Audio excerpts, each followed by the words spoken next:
ہم نے کینیڈا چھوڑ دیا. کیوں چھوڑا؟ آپ کو آج کی اس ویڈیو میں بتاتے ہیں. ناظرین، پچھلی 4 ویڈیو سے آپ دیکھ رہے ہیں کہ ہم نے آپ کو کینیڈا سے پاکستان کا سفر دکھایا. یہ واضح ہو گیا کہ ہم نے کینیڈا کو چھوڑ دیا ہے. پہلی ویڈیو میں ہم نے پاکستان جانے کے لیے جو شاپنگ کی تھی وہ دکھائی. دوسری ویڈیو میں آپ کو ہم ایئرپورٹ لے کر گئے. تیسری ویڈیو میں آپ کو ایئرپورٹ میں پیش آنے والے تمام مراحل سے گزارا. چوتھی ویڈیو میں آپ کو ہوائی جہاز کے سفر کا ریویو دیا. آج کی ویڈیو میں ہم پاکستان لینڈ کر جائیں گے اور پہلے دن کیا کیا ہوا اور کیسے اگلے روز افراتفری میں عید کی تیاری کی یہ پتہ چلے گا. ساتھ ہی ساتھ یہ بھی پتہ چلے گا کہ آج کے دور میں جب پاکستان سے لوگ جوک در جوک ملک سے باہر جانا چاہ رہے ہیں اور کینیڈا تو ٹاپ ڈیسٹینیشن مانی جاتی ہے، کیا وجہ ہے کہ ایک پاکستانی فیملی جو 2 سال پہلے ہجرت کر کے کینیڈا آئی تھی پاکستان چلی گئی؟ ایسا کیا ہی ہوا؟ کینیڈا میں آخر کیا مسئلہ تھا کہ کینیڈا کو چھوڑ کر پاکستان چلے گئے ہم؟ آپ کو آج کی اس ویڈیو میں بتائیں گے. لیکن اس سے پہلے آپ سے گزارش ہے کہ ابھی تک اگر آپ نے چینل سبسکرائب نہیں کیا ہوا تو پلیز سبسکرائب کر لیجئے اور اس ویڈیو کو ایک تھمز اپ دے دیں. السلام علیکم ناظرین، میں ہوں بلال ظفر. آپ دیکھ رہے ہیں ہمارا کینیڈا. میں آپ سے مخاطب ہوں کینیڈا کے خوبصورت صوبے اونٹاریو سے. امید کرتا ہوں آپ سب خیریت سے ہوں گے اور اللہ کا شکر ہے کہ میں بھی بالکل ٹھیک ہوں. ناظرین، تو کینیڈا ہم نے کیوں چھوڑا؟ ارے ہم نے کہاں چھوڑا، لیکن جب 100 میں سے 75% لوگ چلے گئے ہوں تو میجورٹی تو وہی ہوتی ہے نا. اسی لیے میں نے کہا کہ ہم نے کینیڈا چھوڑا، حالانکہ میں ابھی کینیڈا میں ہی ہوں. تو 100 میں سے 75% کیسے ہوئے کہ آپ کو پتہ ہے ہماری فیملی میں میں ہوں، ہنا ہے، زوہا ہے اور زینیا ہے. جب 4 میں سے 3 لوگ چلے گئے تو 75% تو چلے ہی گئے نا. تو پھر زیادہ تو چلے گئے، تھوڑے رہ گئے. تو اس وجہ سے میں نے کہا کہ ہم نے کینیڈا چھوڑا، لیکن میں ابھی یہی ہوں. اور کینیڈا سے جانے کی وجہ ہنا کی یہ تھی کہ وہ عید سیلیبریٹ کرنا چاہتی تھیں اپنی فیملی اور فرینڈس کے ساتھ، مائکے اور سسرال کے ساتھ، اور عید کا بھرپور مزہ لینا چاہتی تھی. And it was a very well deserved break for Hannah, کیونکہ اس سے پہلے والے 2 سالوں کی 4 عیدیں بیچاری نے بہت ہی بے رنگ اور بے رونق سی گزاری ہیں کینیڈا میں. دوسری وجہ یہ تھی کہ ہم اپنی بچیوں کو بڑھتی عمر میں پاکستانی کلچر سے روشناس کروانا چاہتے تھے اور ان کو اپنی جڑوں کے ساتھ جوڑے رکھنا چاہتے تھے. تیسری وجہ مسلینیس. چوتھی وجہ پرسنل ریزنز. پانچویں وجہ ڈینٹسٹ سے بھی اچھی طرح سارے چیک اپس کروا لینے چاہیے، کیونکہ پاکستان میں تو بہت افورڈیبل ہے، جسٹ ان کیس کچھ پتہ نہیں ہوتا کوئی کیویٹیز بن رہی ہوں. تو پاکستان پہنچتے ہی ہنا نے بتایا کہ ظاہر ہے بہت ہی ایموشنل سینز تھے، سب سے بہت پرتپاک اور پرجوش طریقے سے ملی، اور پاکستان میں بہت زیادہ گرمی ہو رہی تھی. جیسے آپ کو ایک ویڈیو میں نے 4 دن پہلے بنا کر اپلوڈ کی تھی کہ ایک اور خاتون تھی صادقہ جو راولپنڈی ہی، اور ارے دیکھیں اتفاق دیکھیں ذرا، ہنا بھی راولپنڈی گئی ہیں، صادقہ بھی راولپنڈی گئی ہیں. یہ تو ہو سکتا ہے کہیں قریب قریب ہی رہتی ہوں. تو صادقہ کہہ رہی تھیں کہ بلال بھائی میں جب راولپنڈی پہنچی تو اتنی زیادہ گرمی ہو رہی تھی کینیڈا سے، مطلب کہ وہاں بھی 12 ڈگری ٹیمپریچر تھا، ادھر بھی 12، لیکن کینیڈا اور پاکستان کے ٹیمپریچرز میں سیم ہوتے ہوئے بھی زمین آسمان کا فرق ہے. تو it is because of the high humidity level and pollution also. تو بہرحال بہت گرمی ہے، اور ہنا اب بتا رہی ہیں کہ راولپنڈی کا آج ٹیمپریچر 38 ڈگری سینٹی گریڈ تھا، اور آگے تو بہت ہی زیادہ قہر کی گرمی پڑنے والی ہے.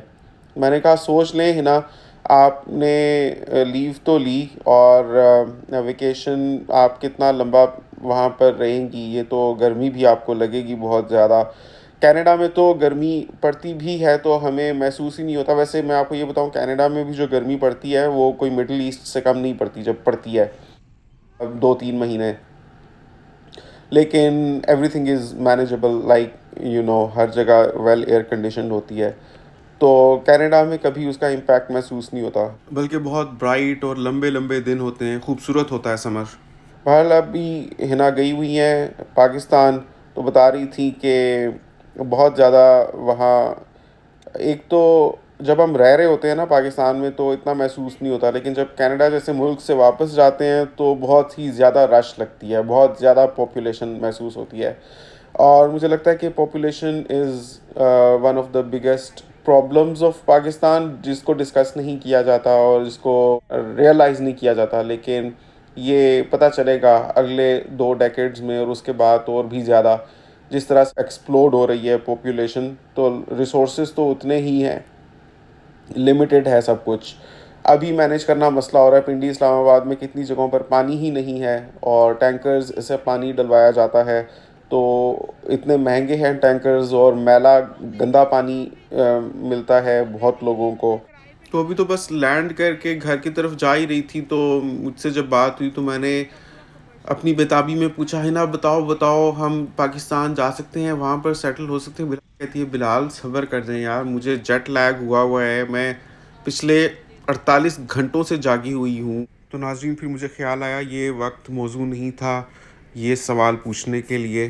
ابھی تو ہنا کافی ایموشنل بھی ہو رہی ہوگی, ابھی سب سے ملی ہے پاکستان جا کر اور دوبارہ سے وہی سڑکیں دیکھ کر ایک تو نوسٹیلجیا اور ایک انسان پر ایموشنل ایک سٹیٹ طاری ہوتی ہے, اور اوپر سے تھکی ہوئی بھی تھی. مجھے بھی صبر کرنا چاہیے ویسے, ہنا پوری طرح سے وہاں پر سیٹ ہو جائے اس کے بعد آبزرو کر کے مجھے بتائیں تو پھر ہی میں سوچوں گا کچھ. میں نے کہا اچھا ریاکشن تو بتاؤ کہ کیسے, کون ملا فرسٹ سائٹ اور وہ ساری کیا کیفیت تھی. کہتی ہے بلال میں بہت تھکی ہوئی ہوں, میں نے ویڈیوز بنائی ہیں میں آپ کو بھیجوں گی بعد میں, ابھی میرے موبائل کی بیٹری بھی بالکل ڈاؤن ہو رہی ہے اور بس اب میں گھر کو جا رہی ہوں. ناظرین بس میرے سے صبر نہیں ہو رہا تھا. تو بہرحال سڑکوں پر رش بھی بہت زیادہ ہو جاتی ہے تو ہنا کہہ رہی تھی کہ اب تو میرے لیے ڈرائیو کرنا بھی پاکستان میں بہت مشکل ہو گیا ہے. پہلے انہی سڑکوں پر ڈرائیو کیا ہوا تھا, لیکن کینیڈا کی جب عادت پڑ جاتی ہے تو انسان کا کچھ اس طرح سے مائنڈ سیٹ چینج ہو جاتا ہے کہ پاکستان جیسے ملک میں پھر ڈرائیو کرنا بہت ہی مشکل لگتا ہے. تو بتا رہی تھی کہ رش بہت زیادہ ہے اور پولیوشن بھی بہت محسوس ہوتی ہے جب آپ کینیڈا جیسے ملک سے واپس جاتے ہیں. یہ تو فیکٹس ہیں, ان کو تو ڈینائی نہیں کیا جا سکتا. ہنا نے اپنی بھی پکچرز شیئر کی ہیں پاکستان پہنچ کے, تو ہنا کی پکچرز دیکھ کر یہی لگ رہا تھا کہ چاہے 100 مسائل ہوں پاکستان میں لیکن ہم لوگ ہیں اسی مٹی کے بنے ہوئے, اور جو اصل تر و تازگی ہم میں آتی ہے وہ وہاں پہنچ کر ہی آتی ہے. تو ہنا کی بھی تصویریں دیکھ کر یہی لگ رہا ہے جیسے, ایک مثال آپ کو دیتا ہوں کہ ایک اچھے ہیلدی پلانٹ کو آپ ایک زرخیز زمین میں سے نکال کر ایک گملے میں پوٹ کر دیں تو وہی مثال ہے ہم پاکستانیوں کی جو پاکستان سے نکل کر باہر کے ممالک میں آتے ہیں. تو پوٹ میں حالانکہ مٹی تو ہوتی ہے لیکن there is just that limited space that your roots get to grow.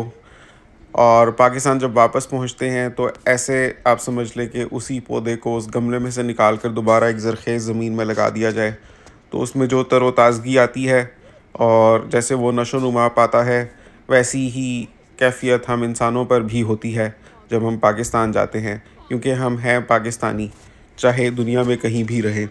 تو ہنا کو بھی دیکھ کر جو ان کی پکچرز آ رہی ہیں یہی لگ رہا ہے کہ ماشاءاللہ شی از ایکسٹریملی ہیپی وہاں جا کر. تو آپ کے ساتھ پھر فردر اپنی جرنی شیئر کرتے رہیں گے, چینل کو ضرور سبسکرائب کر لیں. آپ سے ملاقات ہوتی ہے انشاءاللہ اگلی ویڈیو میں. اپنا بہت خیال رکھیے گا. نیکسٹ ٹائم تک کے لیے اللہ حافظ.